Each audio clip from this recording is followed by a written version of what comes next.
Hello. Oh, whoa. They said this was a little sensitive. Hi, everyone. I'm Jennifer Reingold. Nice to see you all. I know it's late in the afternoon, but let's try to have a little bit of fun today. These guys are wonderful. We had a pre-interview, and they've got a lot to say that I think will be inspiring. So why don't we just get started? It's a big group.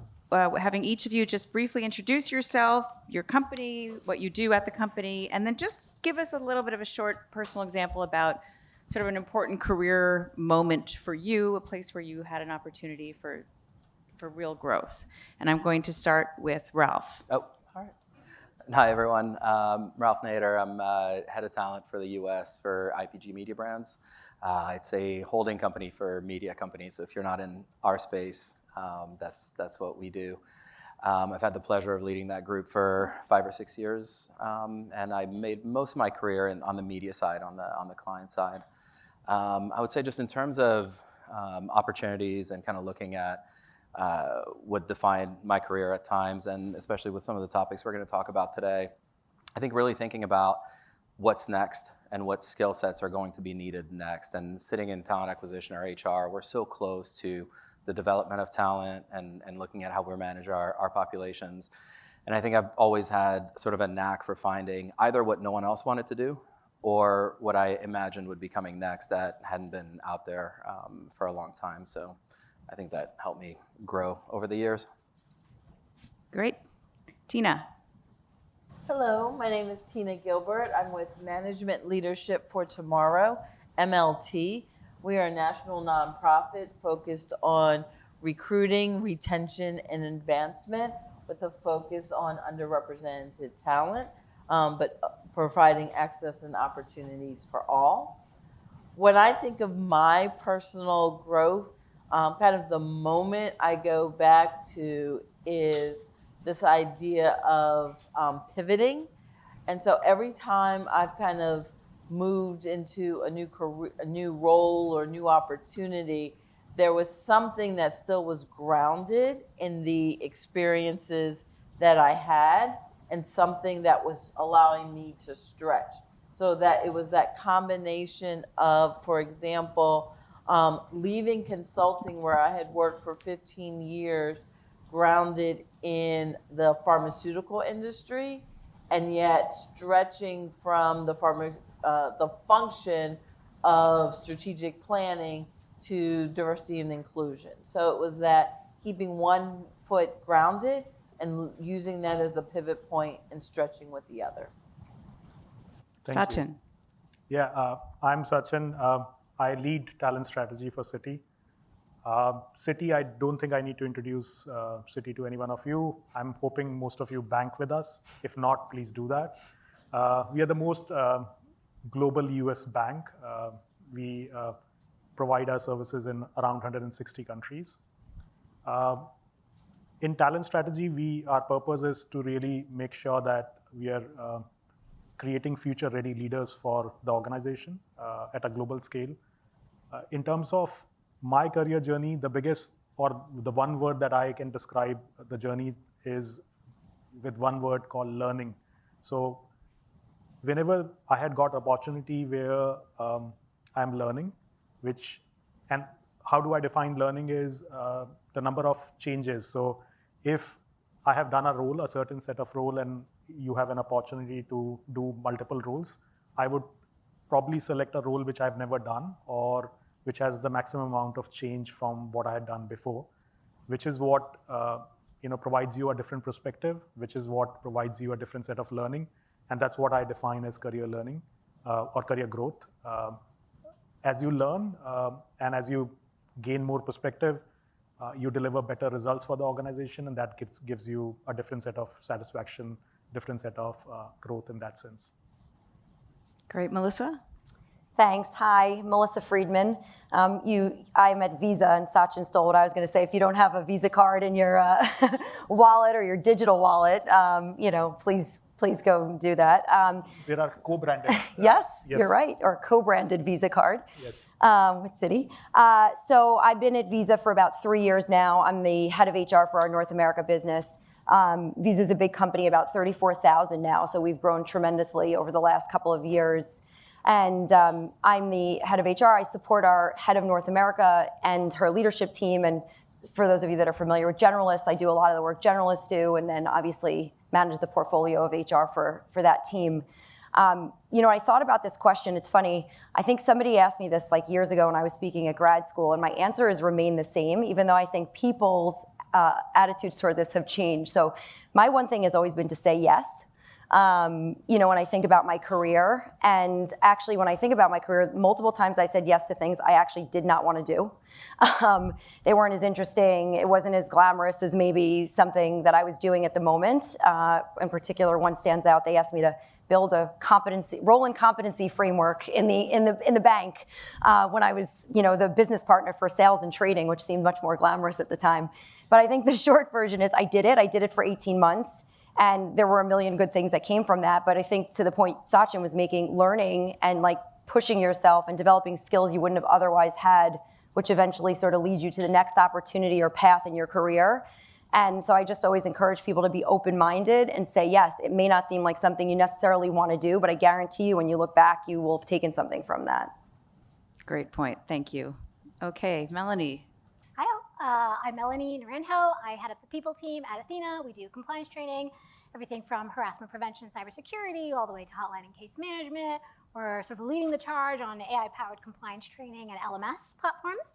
And I think probably the time when I learned the most, or really it changed the way that I approached HR, was I had a meeting, a business meeting. My CEO was on the call. We walked out of the call, and my CEO pulled me aside and said, Melanie, I know that you are a very smart person, but I have to say, you did not impress me in that meeting. You used terms like employee engagement and retention and time to fill to try and win an argument, when those are not the things I care about. What I care about is impact to business, how we're driving revenue. And so I want you to do some thinking and come back to me and try again next week.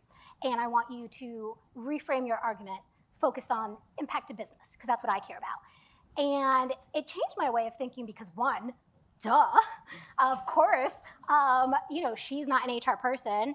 I understand in my head, right, engagement means high productivity, means increased revenue, but that's not what she hears. She hears, I care about employee happiness, right? Which I do, but only in service of the business. And so one, it just taught me, okay, I really need to shift the way that I communicate to my audience. And two, in the past, I had members of the leadership team and CEOs dismiss me when I said a thing like that, but they didn't give me the feedback. So I just thought, wow, that person doesn't listen, they're dismissive, they don't care. I didn't do the work of ownership and saying, hey, I noticed that the last 2 proposals I shared with you, you shot down. Tell me a little bit more about why. I'm assuming that you were right to shoot me down, but can you help me understand what would have needed to be true for you to say yes? What would you have wanted to see differently to be impressed? Or why was it that when I made this argument, it got vetoed, but when the head of finance made this argument, you said yes? Again, assuming that you were right to do that, but can you help me understand what was different about the way they framed that argument versus how I framed that argument? Is this a no for right now, or is it a no for forever? And so it just really helped me understand the importance of asking smart questions to understand your audience and then tailor your arguments accordingly. That's a really great bit of advice I think we can all use. I'm going to go to Ralph first, but I really want to encourage all of you just to jump in wherever you feel relevant. Okay, this is not a calling on thing. And I think this is something you probably all have something to say about, which is really this idea that the linear career path may be no longer, or maybe it's a very either simple, overly simple way of thinking about it, or just not even relevant in the era of AI and everything else. So talk a little bit about how, from your organization, the career path has evolved, what you see emerging, and what sort of opportunities there are to build a career. Yeah, thanks for the question. So it's an interesting answer because there's sort of the corporate answer, and there's the perspective from an organization, and there's the human element of it. And most of us in this room deal with humans on a daily basis. And so I think there are certain organizations or certain functions where it's really easy to outline sort of a very traditional career ladder, career growth, where you do this, you move up to the next title, you move up to the next compensation, and so on and so forth. That said, that's not reality for most. And one of the things there are two things that I recall kind of through my career that were very impactful when I think about how to develop talent and the career growth. One of the things is about 5-6 years ago when Sheryl Sandberg published her Lean In book when she was CEO of Facebook, she talked about the career jungle gym versus the career ladder. And that's become much more true over the years because as we've needed more employees and folks who are more Jack and Jane of all trades, that linear growth changed. So it's really the encouragement for everybody to think about what can you do that doesn't look like a promotion or may not get you more money or may not get you a different title, but that gets you a set of skills that you may not possess today that then sets you up better for the next role. So coupled with something I was told very early on in my career, which is the notion that you're never more than 5 jobs away from the dream job, whatever the dream job might be. And that you should reinvent yourself every job and keep adding those 5 jobs. So if you sort of combine those two things and really looking at developing skills rather than defining growth as skill development and opportunistic, a number of us sort of mentioned like there was opportunities that appeared, but for you to be able to walk through that door, you've got to develop the skills. So, I would encourage everybody to have those conversations with their employee populations around, okay, stop thinking about the next promotion, stop thinking about the next paycheck, but really think about what skills do you have now, what skills are needed for the dream job that you want, and treat it almost like a gap analysis of like, what are you missing? And then every step you can take to get there, whether it's up, down, lateral, sideways, or a zigzag, it's a good investment in yourself. So that'd be the sort of kind of. And I just want to ask one follow-up on that, and I know you all have something to say, which is how do you, I could also see from the employee point of view that might feel a little bit like you're being told you're not getting the promotion and or the pay, right? And we're just asking you to do more stuff, basically, and framing it as this is a career opportunity. It definitely feels that way, right? And I think part of it is the notion of control your controllables, because in terms of your own growth and what you learn, you control that. But in terms of your ability to be promoted, you're at the mercy of who are you competing with? Where are the budgets? Where are the clients? What's the revenue looking like? If you're in a publicly traded company, what are the shareholders saying? There are so many variables that could prevent you or get in the way or become hurdles in your linear growth that really the only thing you can truly master and control is how well you execute what you're supposed to and identifying what needs to be learned next and creating this path for yourself. So it's true that if you sit in the same role for year after year after year and it's starting to feel like sort of lip service that, okay, I'm just not getting the promotion, maybe that is a good opportunity to explore elsewhere and to see if there are better opportunities somewhere else. But generally speaking, it's really control your controllables, and you can, what you control, you can impact much easier. Great. Who's got another point, Melissa? So I would just start backwards, maybe just to add on to what Ralph said. I think in those situations, you're never going to find yourself worse off for having tried something else and stretched yourself. You could just keep sitting and waiting. And I think then one of two things happens, in my experience and also leading teams or advising leaders, those people tend to, it may not come right away. It tends to eventually, it does come, if you prove yourself and you show your agility and your skills. And if it doesn't come, you might take that and go somewhere else. I'm not encouraging people to leave, but again, you're going to be better off than when you started just sort of sitting and growing in the same linear fashion. Ralph talked about Sheryl Sandberg. There's another article that I've referenced a couple of times. It's by Harvard Business Review, and it's a couple of years ago, but it's what's holding back your career development. And it's a really good article, and it's this notion of the squiggly career.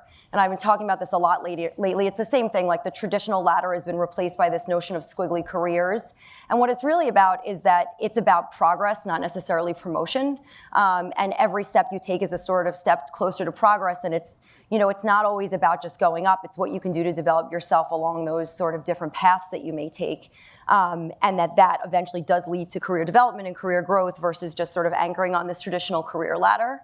So I think we're all seeing the same things. And I also think generationally we're shifting in the workforce. And I think a lot of people coming into the workforce actually want the notion of it's typically quick promotion, but that's not really possible. So what's other ways of doing that? It's moving people around. And I think the other thing I'd say is skills is becoming hugely, hugely important.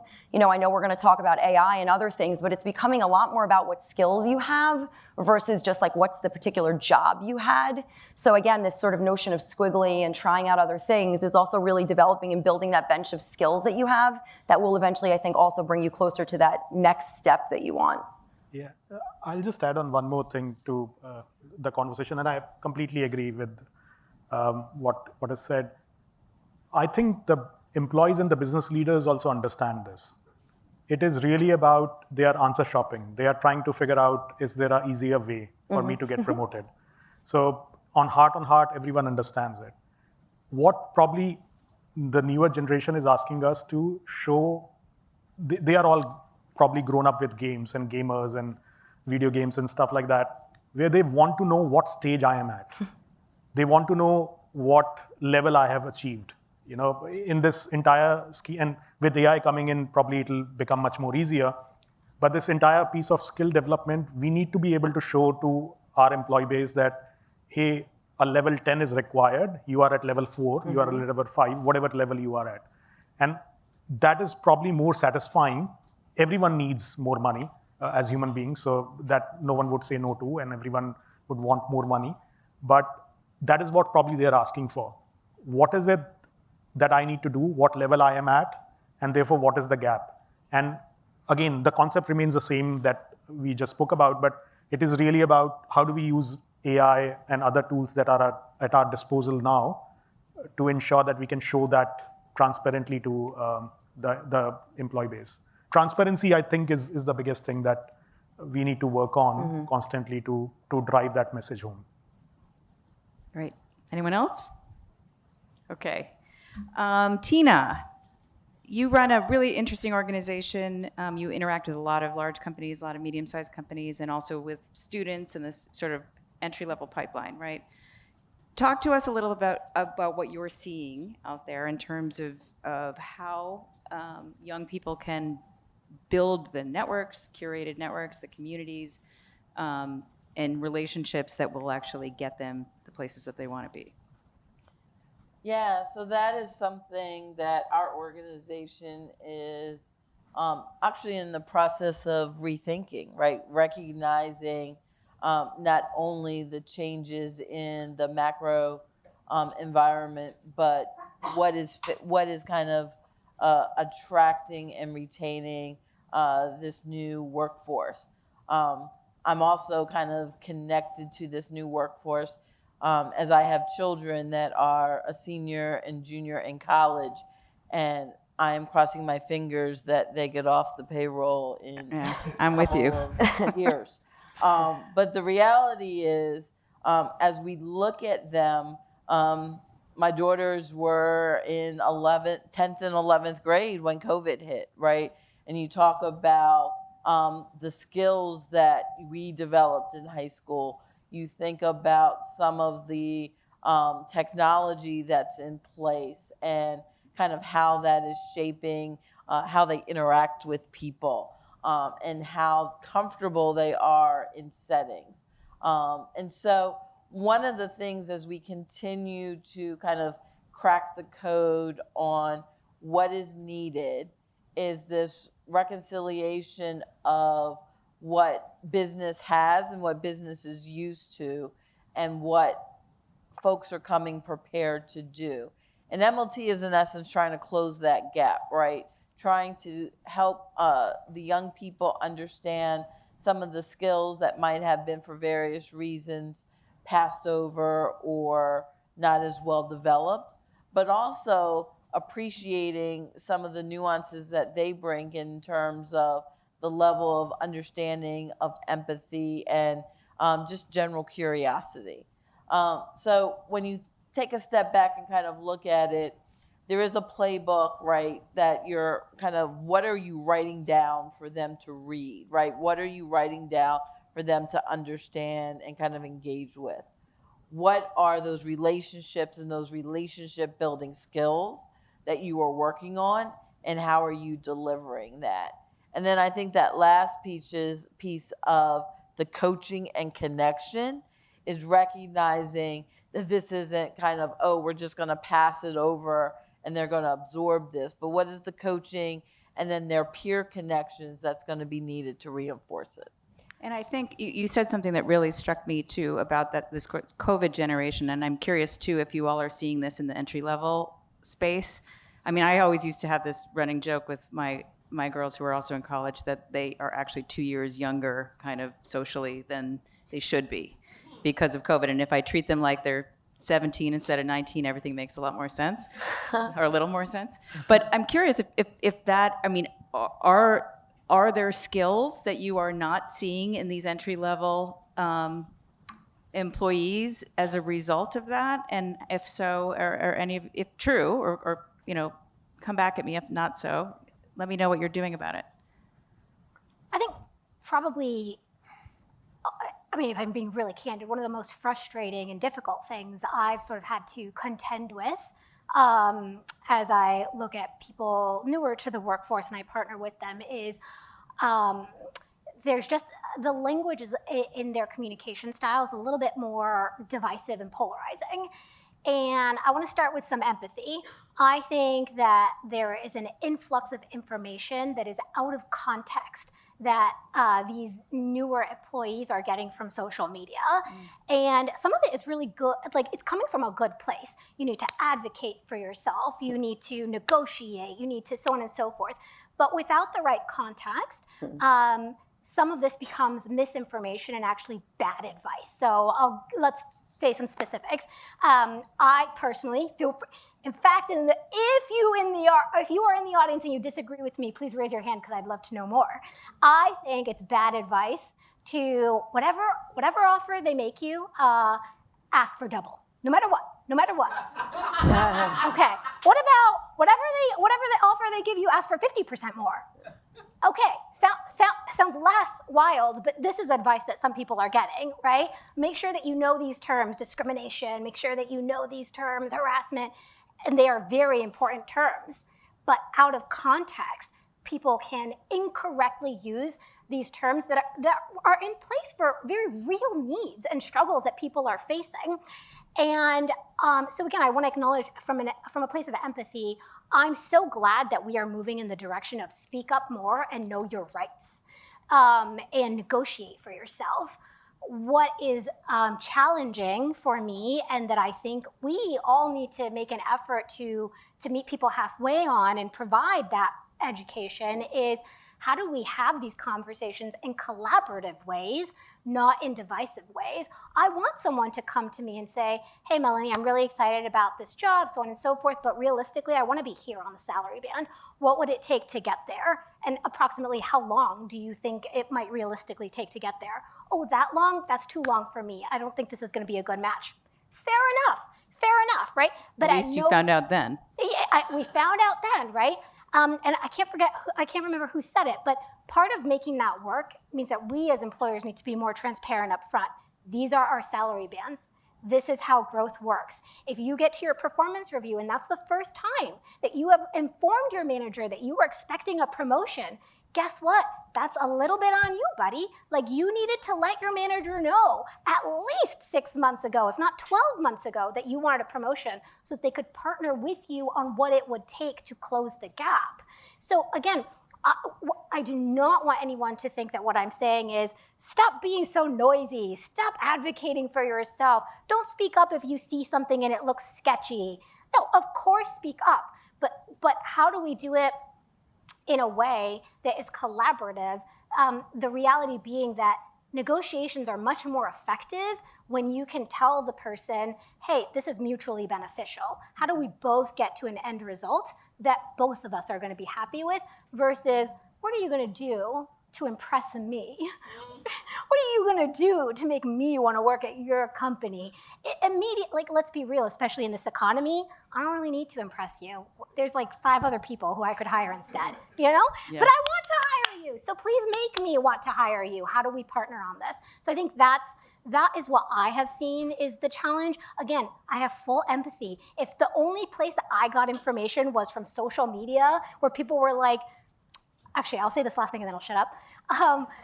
There was this trend for a while. I don't know if anybody remembered it. It was sort of this, it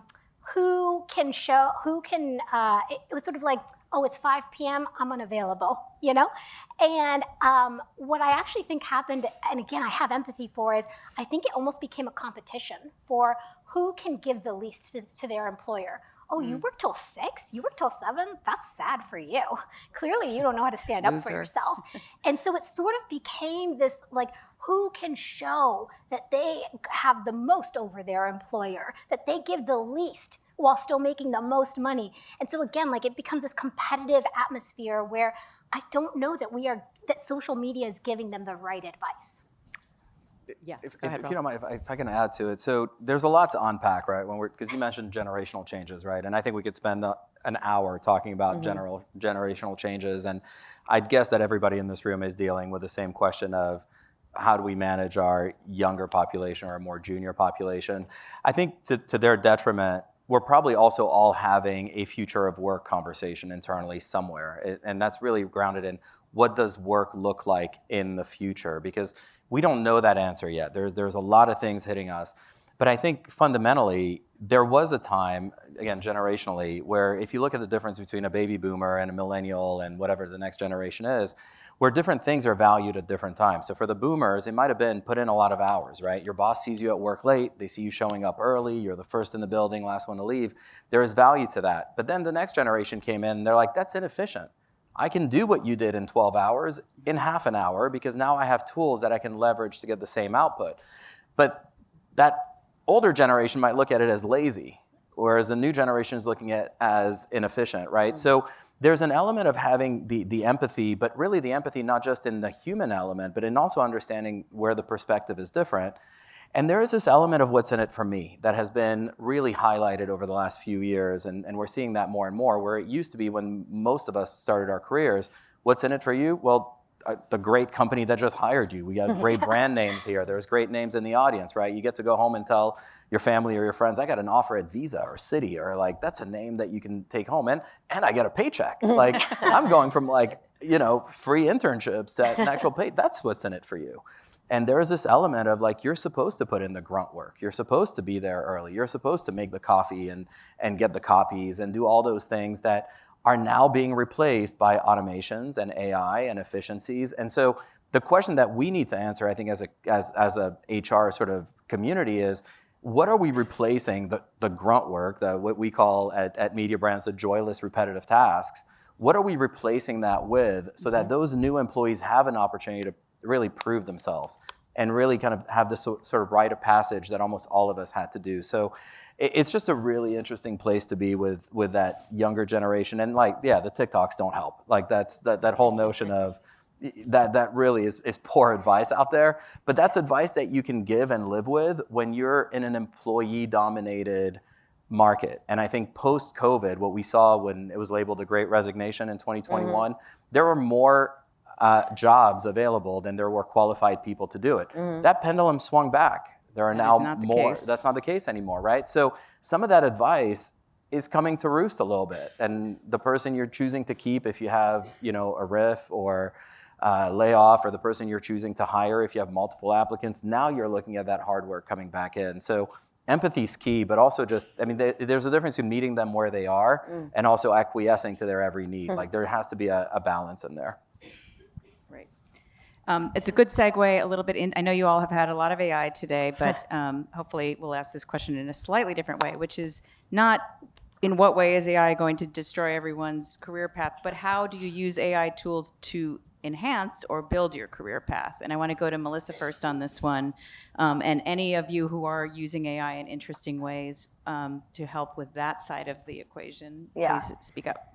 I know this is a hot topic and it's a little polarizing. I mean, I absolutely love it. I couldn't be more excited. I'll just start with that, and I'm happy to talk about it endlessly. We obviously spend a lot of time on it, just given the nature of what we do at Visa, and so we're thinking about all kind of cool ways to use agents and other things. But on that lens, we sort of built even internally our own like career coach agent, which I think some other places probably have also within like Copilot. And so I was even playing around with this, just thinking about the panel today, and it was like, help me craft my development plan, or help me think about what career paths might be best for me next. And it literally pulls in. It's like, oh, as SVP of North America, looking at your, what you do, tell me a little bit more. And then it literally spits out like, here's what you should focus on in the next month. Here's what you should focus on in the next 3 months. Wow. Here's what you should do in the next 6 months. Here's what you should aspire for in a year. And then I'm like, okay, take it one step further, you know. So, and the interesting thing about AI, I was at a conference last week at our market kickoff, and our president was like, if you don't know how to use it, ask it how to use it. And it was literally just a very interesting thing because it's true. I was like, how can this help me most with building my career development plan? And it's like, here's a couple of different ways. So I think, listen, it doesn't replace things, it enhances them. The way to be thinking about it is how does it make you maybe think about something you didn't think of, maybe cut half the time out of what probably would have taken me ages to like pull this down from the system, pull my performance review, pull my job description, do all this stuff, lay it out on a table or whatever, and start figuring it out how to craft it. It will cut that time in half. So it's just starting to make you think about things in a different way, and it's powerful in how you can use it. So I would say, you know, the career coach is one way that we're encouraging people to think about how to use it. And then, you know, the other way is just to think about the nature of what you do and what kind of things you can have it do or have AI do instead of some of the tasks. And it's not to take away from your job, but it's to give you the ability to work on things that are more interesting, to take that time to go take a class on how to do it, you know? And the one other thing I would say is that I was talking to Ralph about this earlier. People don't even necessarily know what it means. I know we throw AI around a lot, and people I think are even embarrassed to say like, what does that mean? I think our leadership team didn't even really know what it meant, and we had to like call them in a room and be like, okay, guys, it's Copilot, it's ChatGPT, it's a couple of these things. Like, here's how you find it. Because I think even that is people don't know how to think about it in terms of what they're doing with it because they don't even know what it is. So anyway, I'll stop there because I'm sure people have other examples, but I would say it's an enhancement to just to help. If I can just touch on the enhancement, because I think you're right. And in most use cases today, especially in our world, it's not replacing what we're doing, it's enhancing. But I think unlike some of the previous technologies, like when we went from like phone to cell phone or cell phone to texting or chatting, there's still the human element was still in there. I think the fear with AI in general is, could it replace you at some point? And I think because of that fear, it has to hurt adoption to some degree. And if we can't adopt it and leverage it, then we really don't know what it's really capable of doing to a certain extent. And this idea of defining it is just such a great call out because what do we mean by AI, right? Like I mentioned automation before. That could be considered AI, but automation is different. That feels like a true enhancement of what you're doing. It's saving me time, but it's not replacing me. But with the AI agents, they're not only doing the automation, but they're also suggesting things that you can't help but read sometimes and be like, oh, snap, I missed that. That was my job to catch it, and I missed it. And so it's inherently going to create this, I think, in my opinion, just a fear of adoption. And so I think in the way it's being rolled out, and the way it's being packaged, and the way it's being developed, it's really important that where the messaging sits to ensure the adoption of the tools. Yeah, and I'll just add on, like the change management on AI is the biggest challenge in taking everyone along. And, you know, that's one of the things that what we are trying to do is train all our people on how to write prompts. That's the biggest thing. And again, all of us know how to almost write prompts, but we really don't know what are we missing. If you give more context, the more context you give to the AI chatbot or tool, that whatever you may have in your organization, the better outcome it is. And therefore, what Citi is trying to do is get all our employees, 220,000 employees, to be trained on prompt engineering.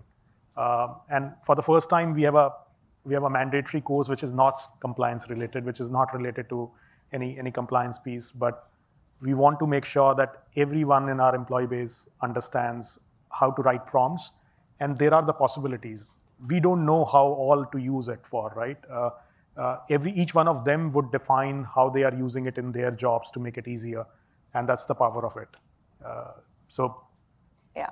And Sachin, just to clarify on that, once you've made the commitment that you're going to actually train everyone, is it an onboarding thing? Is it a module that just shows up and is this for everyone at all levels? How does it work? Yes, it's for all levels, everyone in the organization. It's an online module. It's a requirement then? It's a requirement. It's a requirement with an end date. I think it's somewhere around 20th of November or something is the deadline by which everyone has to complete it. But yeah, it's a mandatory And course. how many, do you have any results on this yet or any data points? I'm not carrying the results. I'm sure people are taking it as we speak. The only thing I'll chime in with there is I do think that too many companies, I'm not saying this is what you're saying, I do think that too many companies expect HR to be the one who's driving AI adoption across the company themselves. And for the record, also feel free to disagree with me if anybody does, I personally think that that is setting you up for failure. The reason being that every department is going to need to have its own strategy because every department has different goals with different tools that they're going to need to adopt. I, as an HR person, have no idea what the latest and greatest in AI tools for engineers are versus marketing, right? But what I do know is, to whoever's point it was, change management, right? And how to create an inspiring vision, and how to build psychological safety, and how to effectively communicate with the end goal and make sure that there's an end goal that we're focusing on, right? Because AI is not a goal. AI is an input. What is the output? It's increased productivity. It's, whatever the case may be. And so I just want to caution everyone, if you do have a CEO who's saying, you, HR, drive AI adoption across the company, I actually think the first step is, great, thanks. I'm going to go talk with each of our heads of departments to partner with them on figuring out what it is that they need to do to drive adoption within their specific team. Yeah, I'm going to wrap it up because I think everyone's talked about this, and just say, we talk about like IQ and EQ, right? So now it's AI, IQ, and EQ, right? There's still that human element that as we move forward, that whether it's adoption, enhancement, or even in some places replacing, you still have to kind of understand how it will work in that world of interacting with humans. And I haven't seen you do that yet without humans. And it's very interesting that you sort of set that up as thirds of like AI being as equally important as EQ or IQ. I mean, is that how you see it? I don't know if it's equally important yet. But let's talk a little bit about the EQ side of things, because I actually do think, and I'm curious if you all agree, but that the EQ piece of culture and corporate culture is getting something of or maybe it's just a pendulum shift, but right? But a few years ago, it was all your experience in the workplace, having an inclusive community, having diverse talent, having the ability to wear what you want and do what you want to do. And of course, that usually works well in a good economy and not so well in a bad economy, when everybody says, get back to work, no tattoos, and we don't want to hear it from you. So how do you create, even in a tough economic environment, what are you looking at that's working in terms of building an inclusive culture? Anything that seems to resonate now? Yeah, I mean, I'll definitely talk about it as MLT is working with the organizations.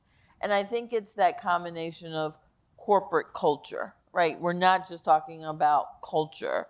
It is understanding that balance of aligning it with business goals and objectives, aligning it with bottom line results, aligning it with team performance. That is the part, if you were doing it right, even in the kind of the grand years of 2022 and 2023, that you still needed to have that corporate culture aligning with those business goals and values. And I think those organizations that did that in the good times now have a strong North Star that even when they have to cut back, they can still connect to. And those who were not so aligned with the business goals and objectives, when they implemented, are now having a hard time sustaining and advancing.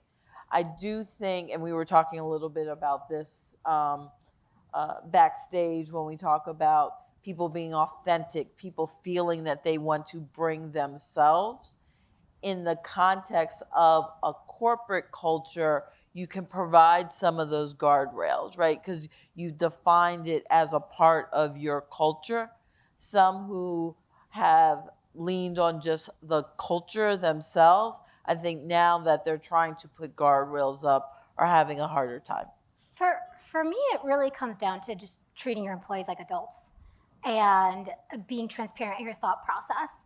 So let's look at an example of having to cut. Hey all, we just got hit with a huge increase to our benefits renewal rate. I could absorb this cost for all of you, but if I do that, know that we will have less money to put towards our marketing budget, which means we might not hit our sales goals. I, as a leader, can't do that because if we don't hit our sales goals, guess what the next thing is going to be? We're going to have layoffs. So I'm making a tough decision. I'm sure it's not the perfect decision. I'm sure not everyone is going to be happy with this, but I'm doing this for the benefit of the whole as a company. Therefore, we are not absorbing this cost, right? I think if you're just transparent in your communications, then employees can ask the right questions, again, know if this is the right company for them or not. But I think sometimes we overcomplicate it, and we should just treat employees like adults and share what we're thinking. In that environment, I think one of the things we had a meeting yesterday, and interestingly enough, that the concept was really in an environment of change and uncertainty, you fall back on the fundamentals and the basics. So when we're talking about treating people like adults or just being transparent, sometimes it's uncomfortable to be transparent, and sometimes it's unpopular. But I think we're, especially in the context of like the inclusion, DEI, and the waves that we saw, I think the companies that were doing it right before the spring of 2020 are still doing it right today. The companies that weren't doing it right then are still not doing it right now. And I think part of it is, I'm almost ready to bet that if we were to poll everybody in this room, that each and every single one of your companies has these great, beautiful, nice-sounding values, but at the end of the day,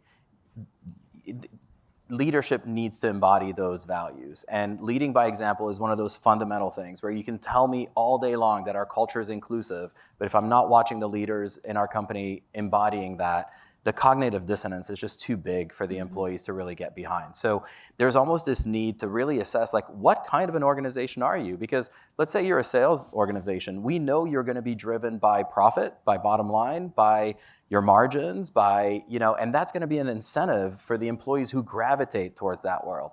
Let's be honest and transparent about it, because ultimately you will attract those who will thrive in that environment without antagonizing those who never wanted that environment to begin with, but they got sold on some pipe dream because they read your values page on your website, and then they got there and realized that all you cared about was profit because you're a sales organization, right? So I don't mean to sound harsh, but I think reconnecting sort of like reality and what the goals are can go a long way in helping employees really navigate change at times. Anybody want a last word on this one? Yeah, I just one thing, because Ralph said it and I've been thinking about it the whole time. Like, we haven't really talked, like, the importance of leadership is like critical right now. It's always been important, but like your point, like our CEO has AI adoption in like his objectives and key results. Like, it is driven by him. He walks around with, we have Visa leadership principles in his pocket, and he will ask people about them. He and the executive committee wrote them themselves. And I came from other industries where it was like a plaque on the wall, and it was like, do you believe this and do you follow this? And there's just a major difference. And even with AI, like all of this stuff, and I think as us as HR, and in a lot of the room is HR, like this is a critically important role we play by making sure that people we're putting in those positions or supporting or working with or developing, like it is really critical. I mean, it's always critical, but it's really critical to have the right people in those seats now. I think that's a really great point on which to wrap up. I do want to add one thing I think I'm hearing from all of you really, which is about authenticity, right? I think the hangover that's coming from the 2020 era is, oh, businesses didn't stand for anything, then businesses stood for everything, and now businesses maybe don't stand for anything again. And I think your point about the North Star is a really good one, because there are organizations that kind of did what they did, right? I mean, for example, to me at least, authentic means if you you're going to work at Goldman Sachs, you're going to work your you-know-what off, and that's the authenticity, right? They have a lot of other things, and you get paid a lot of money, and that's the trade-off. There are other companies where you have a much more welcoming or warm environment, and that's the trade-off for that. But as long as you're clear about what you're offering, and you find the employees that match that set of values, then I think you're in a much better position than I think what happened, which was everyone ran in one direction And now we're kind of seeing who was authentic about it and who wasn't. Does that make sense? Yeah. Okay, I think on that note, we are going to wrap. I would love to thank my entire suite of panelists, but this was terrific. And thank you, Steve.